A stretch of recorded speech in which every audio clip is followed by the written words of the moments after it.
Hi guys, আমাদের চ্যানেলে সবাইকে স্বাগত জানাই। আজকের আমাদের প্রথম দিন। তো সবাই খুব ব্লগ করে, আমি দেখি, আমার খুব খুব ভালো লাগে, কিন্তু নিজে কখনো সাহস করে করিনি। ফোনটা ব্যবহার করি অনেক দিন ধরে, কিন্তু কখনো সাহস করে করিনি। তো আজকের আমি আমার একটা চ্যানেল খুললাম, তিয়াশা ফুড ব্লগ।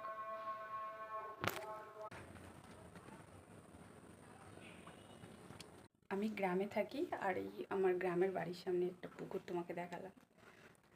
আর আমি খুব অগোছালো একটা অলস প্রকৃতির মেয়ে। কি অবস্থা দেখতে পাচ্ছ আমার বাড়ির অবস্থা। এখানেও দেখতে পাচ্ছ বৃষ্টির জন্য সব জামা কাপড় পরে আছে, কাচা হয়নি। এসব এটা আসি এখানে। এই আমার বাবা মার রুম। বাবা মাকে আমি এখনও খুব ছোট্ট ভাবি, তাই টেলিভিশনগুলো সাজিয়ে রেখেছি।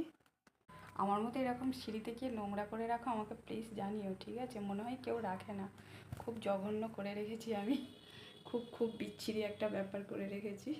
উঠতে গেলেই পড়ে যাবে, ঠিক আছে? আর খুব শর্ট বলে এখানে মটকাটাও বসানো হয়েছে। অ্যাকচুয়ালি শর্টের জন্য না, সিঁড়িটা ঘেরা নেই, তাই যা পাচ্ছি তাই হাতের কাছে রেখে দিচ্ছি। কিন্তু তোমরা এটা কে কে চেনো? এইগুলো আমরা মাঠ থেকে তুলে আনি আর খাই। এগুলো বেশ ভালো লাগে খেতে। এইগুলো কি বলো তো, তোমরা কে কে চেনো আমাকে কমেন্ট করে প্লিজ জানিও, ঠিক আছে? এগুলো আমার মা খুব সুন্দর রান্না করে, চিংড়ি ছাড়াই দারুণ রান্না করে। চিংড়ি হলে তার কথাই নেই। চলো, ফুড ব্লগের কথা বললাম তো, আজকেরই সকালে একটা করেছে, সেটা দেখাই। একটা পিঠে নতুন, এই দেখো, এটা এক ধরনের পিঠে বানিয়েছে। তোমরা এই পিঠেটা কে কে চেনো আমাকে কমেন্ট করে জানিও। এটা সকালবেলা আজকের বানিয়েছে। এই দেখো, পিঁপড়ে লাগার ভয়ে চোখ ঘষে এই পিঠেটা এখানে বসিয়ে দিলাম, দিয়ে এই ঢাকা দিয়ে দিলাম। চলো একটা পিঠে খেয়ে দেখি গাইস কেমন হয়।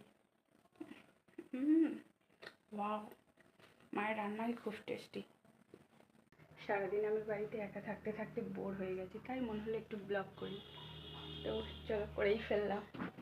আমার মতো এরকম সোফার ওপরেও কে নোংরা করে রাখো, জামা কাপড় এইভাবে রেখে দাও, প্লিজ জানিও কমেন্ট করে। আর এই হলো আমার রুম, এখানে আমি থাকি, ঠিক আছে? কীর আচার বানিয়েছে আমার মা, কত সুন্দর আমলকির আচারও বানিয়ে ফেলেছে। তোমাদের সাথে এখন নতুন নতুন রেসিপি শেয়ার করব। সকালবেলায় মাছের তরকারিটা রান্না করছিল, তখন আমি বারবার বলছিলাম একটা ব্লগ করি, কোনো মতেই রাজি হলো না, লজ্জা পাচ্ছিল। তরকারিটার কালার দেখেছো, মাছগুলোর সাইজ দেখেছো? কে কে এই মাছটা চেনো তোমরা কমেন্ট করে জানাবে। চলো, আর ব্লগটা বেশি বাড়াতে চাই না, আমি আমার ব্লগটা এখানেই শেষ করছি। ভালো থেকো তোমরা সবাই, নিজের যত্ন নিও, খেয়াল রেখো, আর আমাদের চ্যানেলটাকে